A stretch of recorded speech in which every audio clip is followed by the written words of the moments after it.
বিস্তারিত জানাতে যুক্ত আছেন সহকর্মী হোসাইন জিয়াদ। জিয়াদ, জানাবেন পৌষের শীতে ফুল উৎসবে আর কি কি আয়োজন রয়েছে?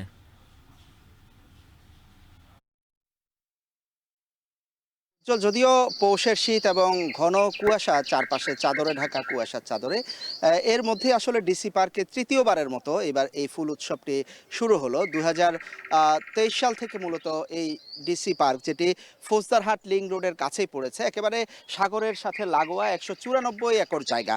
পুরো জায়গাটি আসলে এখন ফুলের মোহনীয় সুবাস আসলে চারপাশে প্রায় 136 প্রজাতির দেশি বিদেশি নানান রকম ফুল গাছ এখানে এনে লাগানো হয়েছে। প্রায় লক্ষাধিক চারা ফুলের চারায় সাজানো হয়েছে চট্টগ্রামের এই 194 একর ডিসি পার্কের জায়গাটি, যেটি একেবারে বলা যায় যে এই এক মাসের জন্য একটি উৎসবের জায়গা হিসাবে পরিণত হবে। চট্টগ্রাম সহ আশেপাশের যে জেলা উপজেলাগুলো রয়েছে সেখান থেকে আসলে দর্শনার্থীরা প্রতিদিনই ছুটে আসছেন। যদিও আজকে উদ্বোধন, গেল দুদিন ধরেই কিন্তু আমরা দর্শনার্থীদের দেখতে পাচ্ছি। আজকেও নিশ্চয়ই সকালেও আপনি দেখছেন যে এরই মধ্যে দর্শনার্থীরা আসতে শুরু করেছে এই ফুল বাগানটিকে দেখতে। শুধু এই বাগানে নয়, এই বাগানটিকে ঘিরে মূলত আগামী এক মাস ব্যাপী নানান রকম উৎসবের আয়োজন রয়েছে।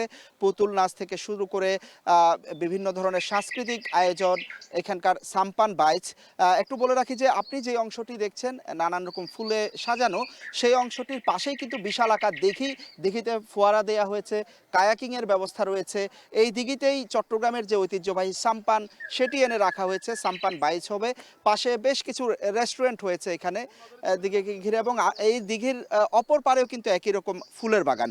তো সব মিলিয়ে আসলে এই শীতের সময়টি যেহেতু এই সময় স্কুল কলেজ বন্ধ থাকে, অনেকেই ঘুরতে যেতে চান, সেহেতু এই জায়গাটি হতে পারে শহরের কাছে সবচেয়ে মোক্ষম একটি জায়গা। প্রতিদিন সকাল 9টা থেকে রাত 9টা পর্যন্ত এই ডিসি পার্ক সবার জন্য উন্মুক্ত থাকবে, আর প্রবেশ মূল্য রাখা হয়েছে 50 টাকা। উজ্জ্বল। চট্টগ্রামের ডিসি পার্ক থেকে ফুল উৎসবের খবর জানাচ্ছিলেন সহকর্মী হোসাইন জিয়াদ। দেখছেন এখন